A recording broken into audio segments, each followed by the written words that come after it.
जय हिंद साथियों। देश धर्म यात्रा में आप सबका स्वागत है। देश धर्म यात्रा के माध्यम से आज से हम भारत ही नहीं विश्व के महानतम लोगों के जीवन पर संक्षिप्त रूप में विवरण आप लोगों के सामने प्रस्तुत करेंगे। ऐसे महान शक्तियों का वर्णन जिन शक्तियों ने अपने पौरुष के बल पर, अपने बुद्धिमत्ता के बल पर, अपने दृढ़ निश्चय व्यक्तित्व के बल पर पूरी दुनिया को बदलने का साहस किया है। आज वर्तमान समय में जो युवाओं के बीच में अशांति आ रही है, जो युवाओं के बीच में हताशा आ रही है, निराशा आ रही है, उसके लिए यह देश धर्म यात्रा बहुत ही कारगर सिद्ध होगा। आप इसे सुनिए, इसको फॉलो करिए, सुनकर के आत्मसात करिए। इस चैनल को सब्सक्राइब जरूर करिएगा, अगर नहीं किए हैं तो लाइक करिएगा और अपने विचार जरूर रखिएगा कि किस प्रकार की आपको इस यात्रा की महान विभूतियों का वर्णन अच्छा लगा या बुरा लगा। आज हम प्रारंभ करते हैं कि भारत के महान व्यक्तित्व, दृढ़ संकल्प के धनी संत, अर्थशास्त्री, निर्माण, पालन और संहार की एक साथ क्षमता रखने वाले परम देशभक्त, अखंड भारत के प्रणेता महर्षि चाणक्य के बारे में बात करेंगे। हमें जानना इसलिए भी जरूरी है कि आज देश ही नहीं पूरी दुनिया विषम परिस्थितियों से गुजर रही है और ऐसे महान देशभक्तों के बारे में जानना जरूरी है कि जिन देशभक्तों ने किस प्रकार की बौद्धिक कुशलता के साथ, दृढ़ निश्चय क्षमता के साथ पूरी दुनिया को बदलने का काम किया। महर्षि चाणक्य का जन्म 350 ईसा पूर्व में हुआ था। बालपन में ही नंद वंश के शासक घनानंद ने उनके पिता की हत्या करा दी थी।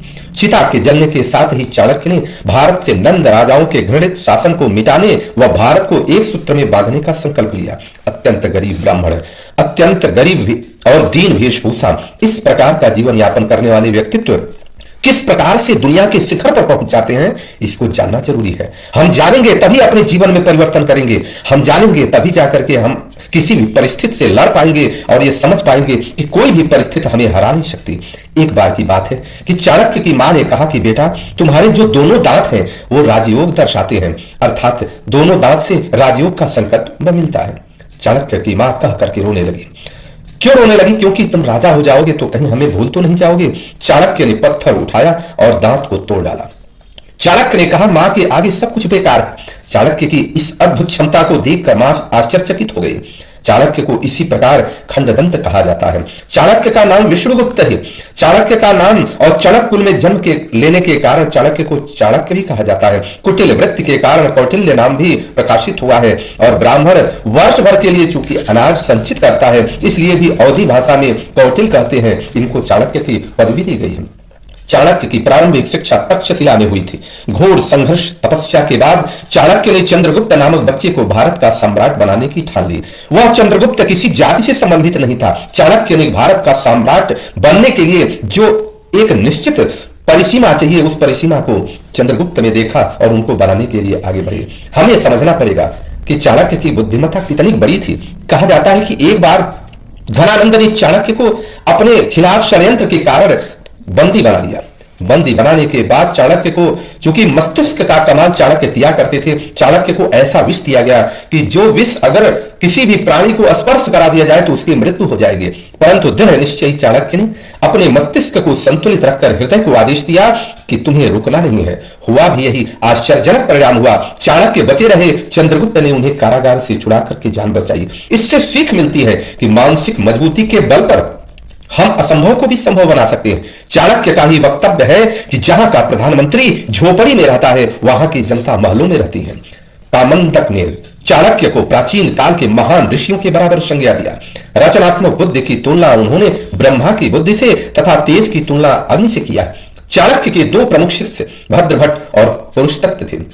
इन्होंने चाणक्य के लक्ष्य की प्राप्ति में महत्वपूर्ण योगदान दिया।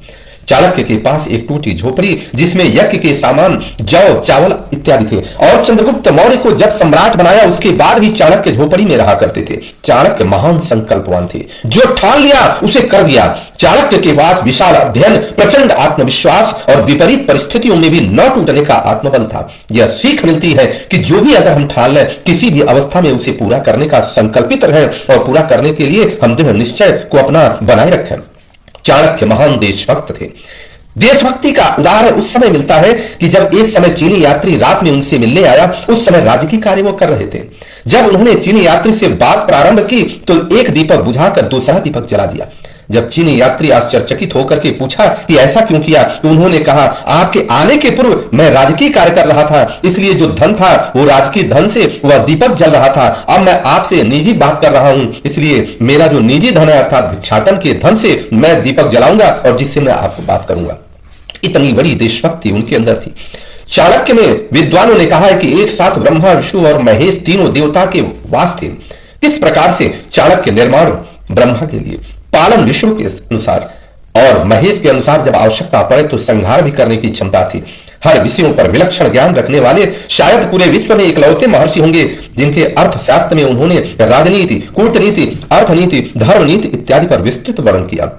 चाणक्य के जीवन को अगर हम सुने, समझें और अपने बच्चों, अपने परिवार तथा अपने समाज के बीच में उसे प्रकाशित करें तो हमारे समाज में जो व्याप्त हताशा है, हमारे समाज में जो व्याप्त निराशा है, वो हताशा निराशा समाप्त होकर के हमारे युवा दृढ़ संकल्पित होकर के किसी भी प्रकार के लक्ष्य को प्राप्त कर लेंगे। चाणक्य ने यह भी दिखाया कि सादगी के साथ किसी भी लक्ष्य को हम प्राप्त कर सकते हैं। हमें भगवत प्राप्ति भी होगी, हमें देशभक्ति की भी प्राप्ति होगी और हमें वैभव का भी प्राप्त होगा। इस प्रकार से चाणक्य महान पुरुष जिनके जीवन से हमें प्रेरणा लेनी चाहिए और हमें किसी भी प्रकार की हताशा का त्याग करते हुए, निराशा का त्याग करते हुए, किसी भी प्रकार के हम पीछे जाने की उन सभी चीजों का त्याग करते हुए अनवरत हम आगे बढ़ें और नए भारत के निर्माण में अपनी महत्वपूर्ण भूमिका निभाएं।